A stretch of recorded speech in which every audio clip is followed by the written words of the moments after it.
Tantor Audio, a division of Recorded Books, presents Moving Up Without Losing Your Way: The Ethical Costs of Upward Mobility by Jennifer Morton, narrated by Chloe Cannon. Introduction. Strivers. Each of us starts off in a particular position in society. That position is determined by where and when you are born, the socioeconomic and educational level of your parents, your race, and your gender, among other things. Social scientists have produced vast amounts of evidence showing that these factors play a significant role in determining life prospects. In the United States, if you were born in the bottom fifth of the income scale in Charlotte, North Carolina, between 1980 and 1982, your chances of making it to the top fifth were 4.4%. If you had been born in San Jose, California instead, your chances would have increased threefold. Today, if you are born in the bottom tenth of the income scale and you are white, the probability that you will stay there is 17%. The probability goes up to 42% if you're black. If you are a woman born in the last 35 years, your chances of going to and completing college are higher than if you are a man. This is especially true if you are a woman born to a wealthier family. The data are dizzyingly complex. What we know with a high degree of certainty is that if you were born in the United States within the past 20 years to a poor Black or Latino family in an economically and racially segregated neighborhood, you are very likely to end up not far from where you started. Your children are likely to end up there too. The apple, as the saying goes, does not fall far from the tree. The thought that your life opportunities will be determined by the accident of birth is diametrically opposed to the ideal of equal opportunity at the heart of the American dream. As a society, we have viewed our educational institutions as the way of equalizing the prospects of those born into disadvantage. Optimists think education has the power to transform those prospects. They argue that we should focus on preparing more disadvantaged children to attend college, because higher education has the power to propel them into the middle class. Pessimists think that schools can do very little to remedy the economic, social, and political injustices that exist more broadly across society and come to be reflected in it: segregated neighborhoods, lack of access to quality health care, racism, and poverty. They argue that many students born into disadvantage will never attend college, while those who do will face too many obstacles in their path. Optimists think that education has the power to transform lives. Pessimists point out that this is the exception rather than the rule. Education transformed my life prospects. I was born in a working-class neighborhood of Lima, Peru. The homes of secretaries and cab drivers shared the streets with factories emanating plumes of smoke.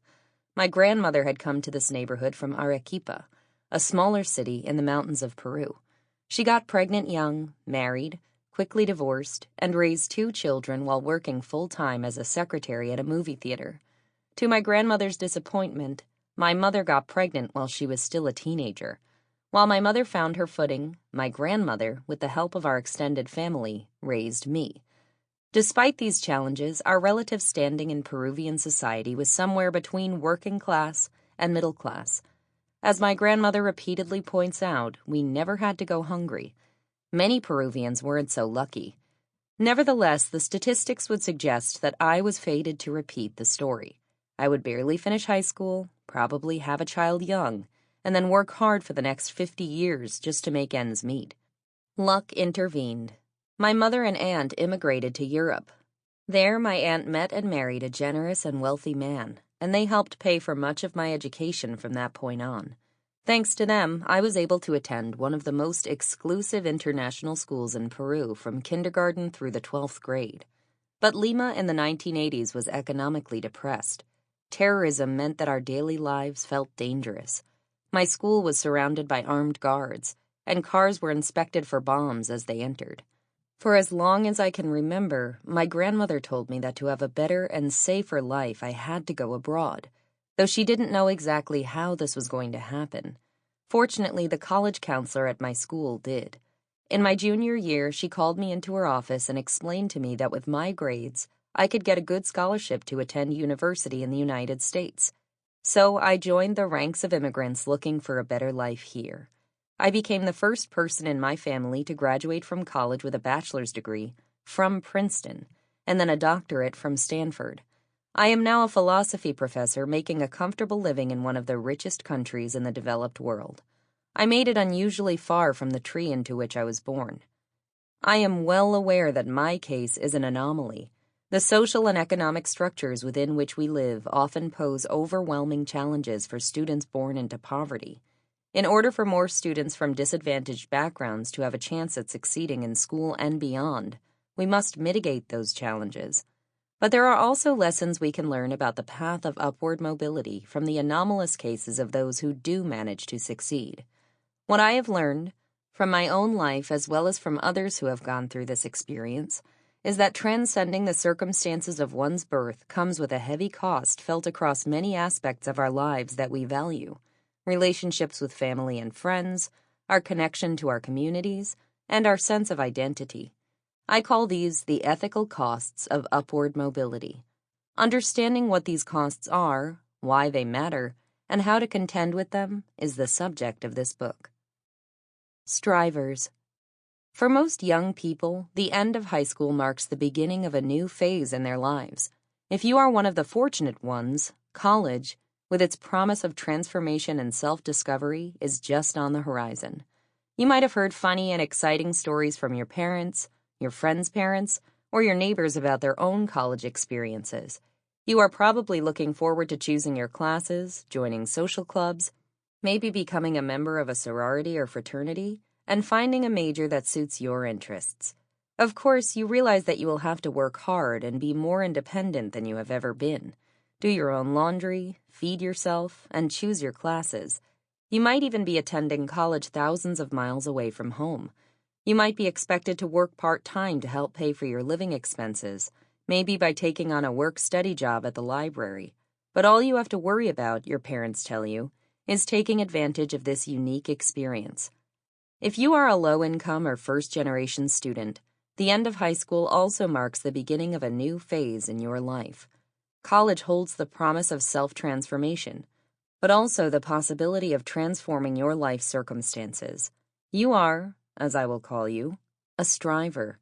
Your parents might not be entirely sure of what lies ahead, but they hope that you will be able to take advantage of opportunities that weren't available to them. They have not shared stories with you about their favorite professors, how they chose their major, or what it is like to attend Greek parties. You will have to figure out those aspects of college on your own. They expect you to get a college degree, but they might also expect you to help out at home, whether by working or by taking care of younger or sicker members of the family. You might have to take on large amounts of debt or work many hours to afford college. You probably have already been independent in many ways that are alien to your better-off classmates. You may have worked to contribute financially at home, taken care of siblings or relatives, or navigated many aspects of the college application process without parental help. Despite this, your parents might be nervous about you going off to college far away, preferring that you stay nearby. You've heard from family and friends that college is your ticket to a more comfortable life, but you have seen few people in your life succeed in that path. You are excited to go to college, but figuring out how to make it through and how to pay for it is daunting. These sketches are highly schematic versions of two distinct experiences a student entering college might have. Many students fall somewhere in between these poles. Just as there is a variety of types of institutions of higher education that students attend, community colleges, technical schools, liberal arts colleges, public universities, and private universities, there is also a diversity of experiences among students pursuing post-secondary education. Some students who grew up in comfortable middle-class homes still struggle to afford college, working upward of 30 hours a week or taking on large amounts of debt to make ends meet. Other working-class students are fortunate to end up at a university with a large endowment and find themselves enjoying privileges they never imagined they would have. Dreamers, as they are known, go to college with the fear of being deported hanging over their heads, regardless of how well off they are. My analysis focuses on the experiences of strivers because I believe that critically examining their case throws into sharp relief several crucial aspects of the experience of upward mobility that have been underappreciated. I also focus on this group of students because a large part of the inspiration and motivation to write this book came from my experiences as a professor at the City College of New York, CCNY, a large public university in the heart of Harlem, where many of my students are strivers. Townsend Harris, the founder of CCNY, declared that it was a place in which the children of the rich and the poor take their seats together and know of no distinction save that of industry, good conduct, and intellect. When it was founded, CCNY was free to attend and became known as the Harvard of the Poor. It is no longer free, but the college has tried to stay true to its mission by retaining very low in-state tuition. CCNY is now part of the City University of New York, CUNY system, which includes other four-year colleges, community colleges, and a graduate school with internationally renowned scholars and researchers. It serves over 250,000 students. Of those, 78.2% are students of color. 38.5% come from families that make less than $20,000 a year, and 30% work more than 20 hours a week while in school. Additionally, 42% of our students are the first in their families to go to college. For many of these students, college is the path to middle class. CCNY students are a joy to teach. They bring insight and experiences into the classroom that consistently surprise me. Though there are certainly differences in academic preparation between my students and those I taught at my previous post at an elite liberal arts college, the most striking differences concern how much my students have to contend with outside of the classroom. Many of my students are negotiating extremely challenging conflicts between the demands of their families, friends, and community and those of their education. When my students are tired or absent, it isn't because they were out partying late, but because they needed to help take care of a sister, attend to a cousin in the hospital, or deal with emotionally charged and complicated dynamics at home. I've had students reveal to me that they are homeless, recovering from brain injuries, working 50-plus hours a week and struggling to pay their mortgage. In a recent class I taught on the philosophy of race, we had a heated discussion about the differences and the disadvantages Americans face on the basis of race versus those on the basis of class. A bright young Latina told the class why she thought class mattered more than race.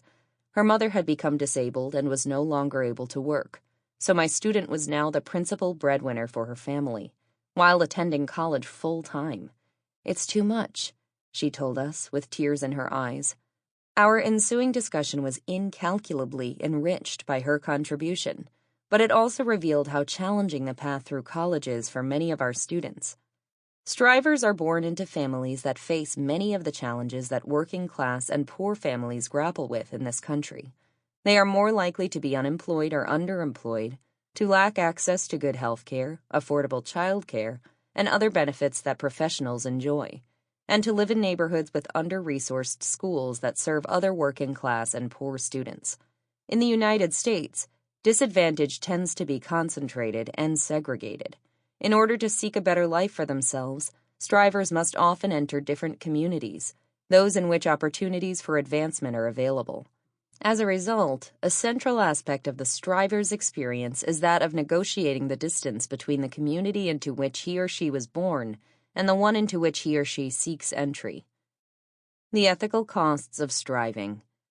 Most of us know that overcoming the circumstances of one's birth requires effort, time, and money.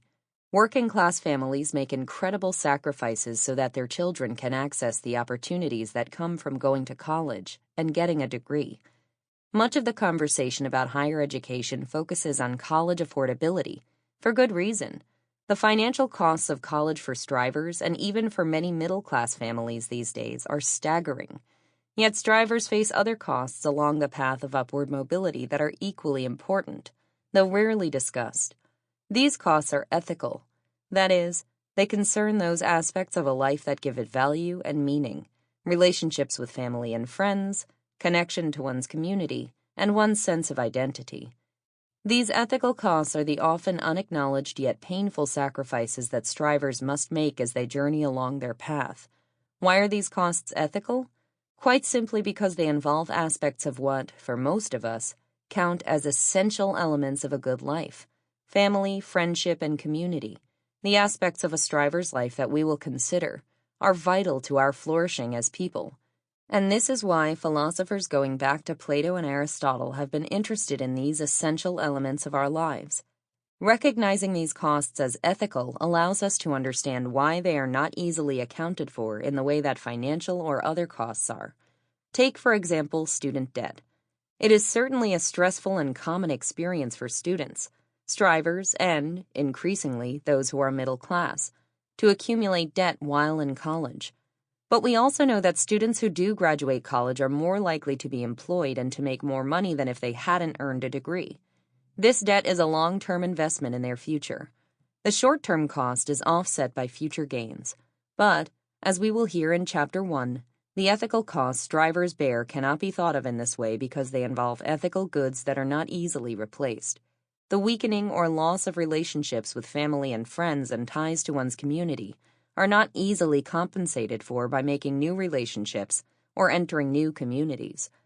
Furthermore, those ethical costs are borne not only by strivers, but by their families and communities too.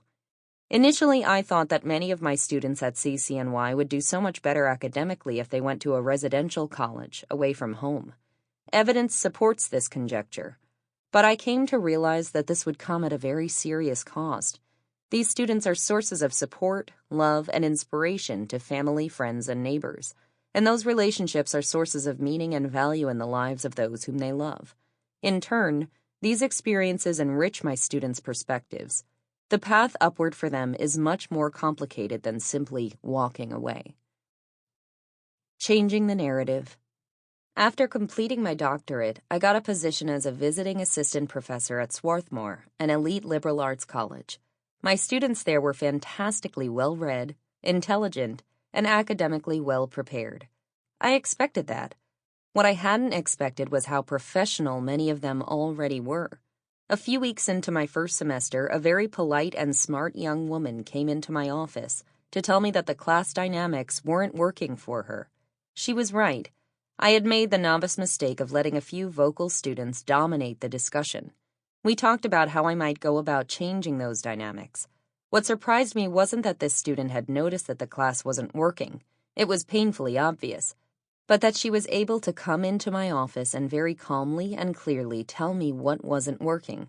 Some might scoff at her sense of entitlement, but this would dismiss too easily what is actually a real set of professional skills that would serve this student quite well as she moved through college and, I have no doubt, into a successful career. She understood how to deal with authority figures and institutions, how to make sure her needs were heard, and how to advocate for herself. And she did all of this without ever seeming disrespectful.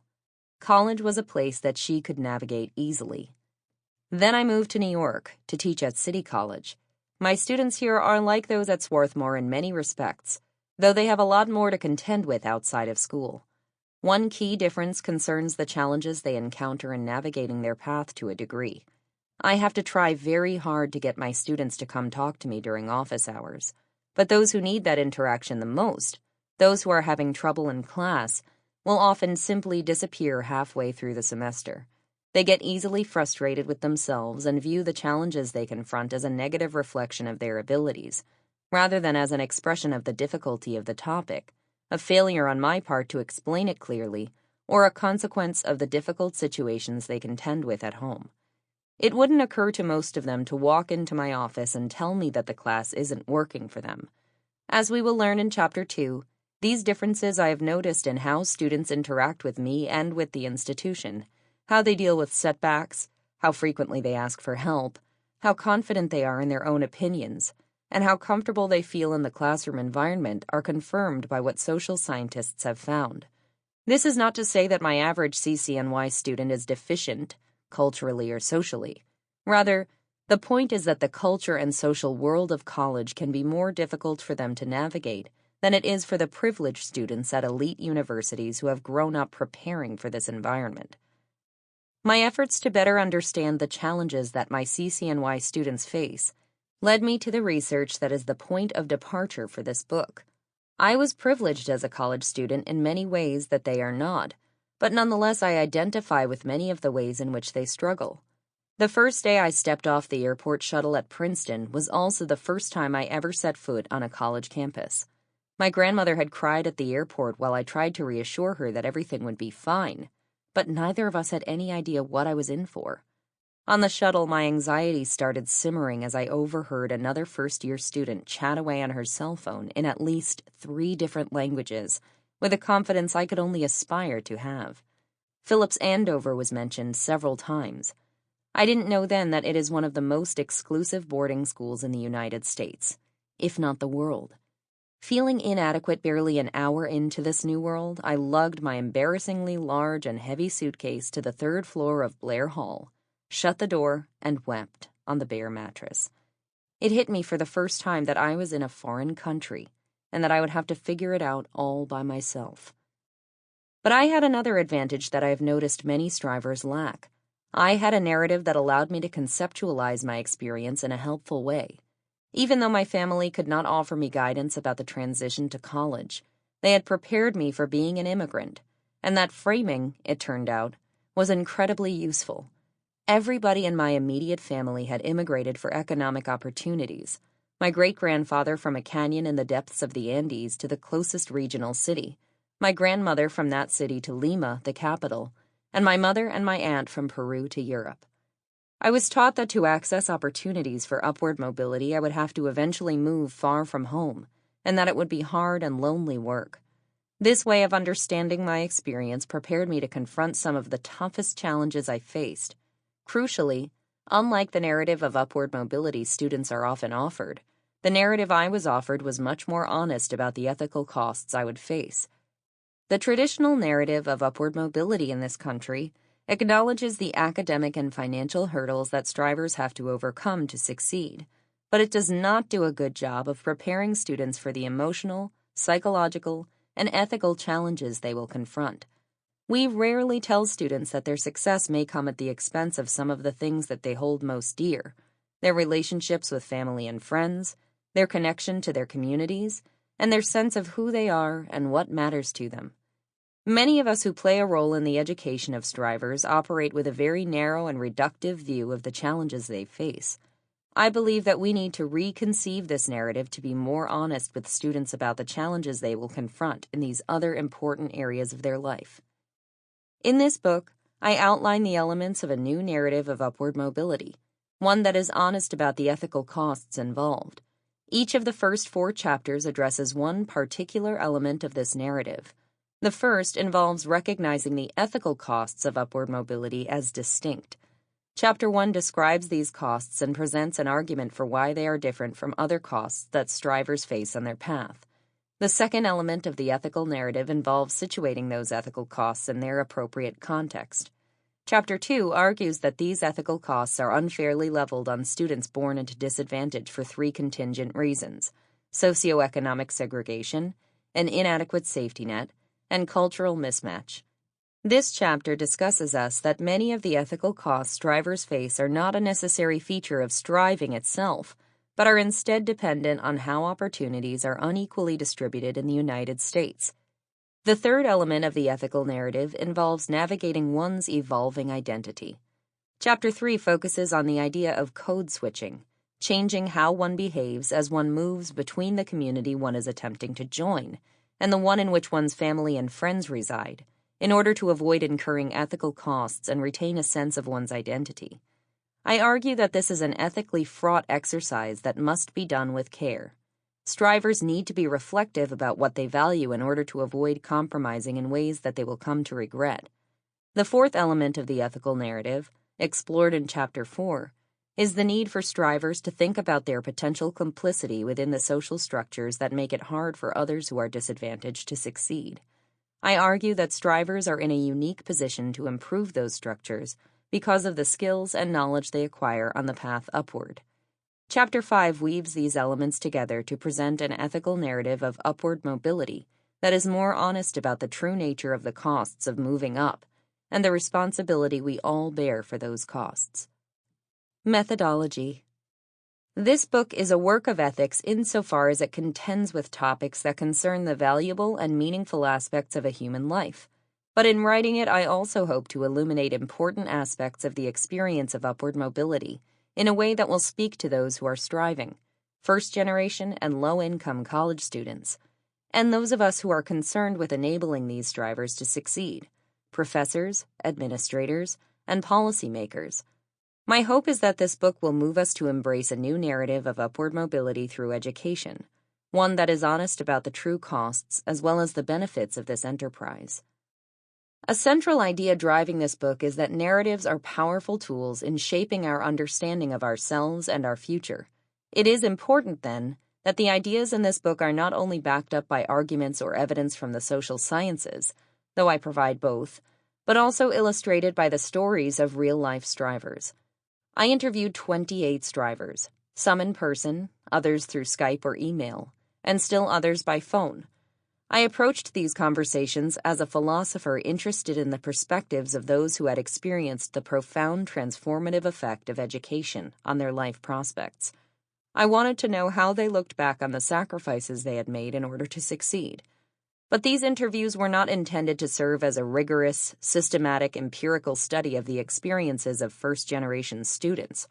Rather, they are meant to show us that narratives of upward mobility are far more ethically complicated than is generally acknowledged. So many of those who got in touch with me told me that they did so because they felt that this project was important.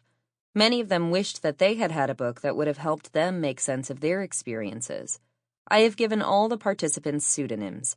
The asterisk accompanying a newly introduced name indicates this, and I have tried my best to keep their words as they wrote or said them.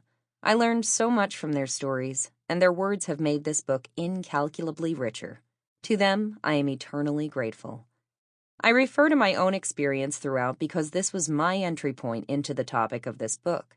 I am a person of color, a first-generation college graduate, and an immigrant. However, my experience is not typical of the striver's path in many ways. As someone who has been educated in elite institutions all of my life, whose family has become much wealthier since I was born, and who has largely adapted and assimilated to the educated American upper-middle class, I am not claiming that my own journey is representative of the experiences of most students of color, immigrants, or those born into poverty. I infuse my story into this book because I think it is important that in a work concerning the ways in which our backgrounds and educational experiences shape us, the voice and experiences of the author are clearly revealed.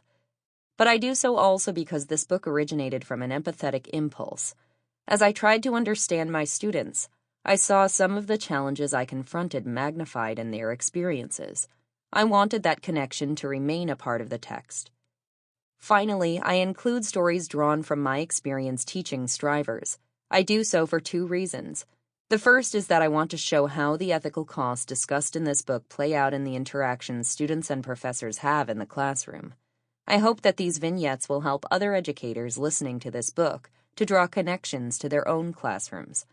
The second is that much of what I have learned about strivers I have learned from my students. They are the motivation and inspiration for this book. Without them, the ideas in this book would have been impoverished. The way we typically conceive or misconceive of the path of upward mobility does a disservice to strivers. As I will argue in this book, the traditional narrative of upward mobility obscures the true costs that they will face, and consequently is fundamentally dishonest. But the central argument of this book also has deep political implications. Inequality in the United States is not only growing, but becoming increasingly entrenched in families and communities. Education is one tool to mitigate that intergenerational entrenchment. Through education, children can be given the knowledge and skills to ascend into a better socioeconomic position than that of their parents. Those who succeed might be able to help their families and serve as role models for others in their community. This is the promise of education for upward mobility, but it ignores the true costs of this model to low-income communities. For those born into families and communities that are heavily disadvantaged, moving up the socioeconomic ladder often involves moving away. This is especially true if strivers want to provide their own children with access to better schools and safer neighborhoods than they grew up with. But this impulse, while understandable, undermines vital resources disadvantaged communities need to create opportunities for advancement from within. When those who gain the social, economic, and cultural knowledge to improve their socioeconomic standing move away from disadvantaged communities, valuable human capital walks away with them. This phenomenon is often called brain drain, but the deleterious effect. Sample complete. Ready to continue?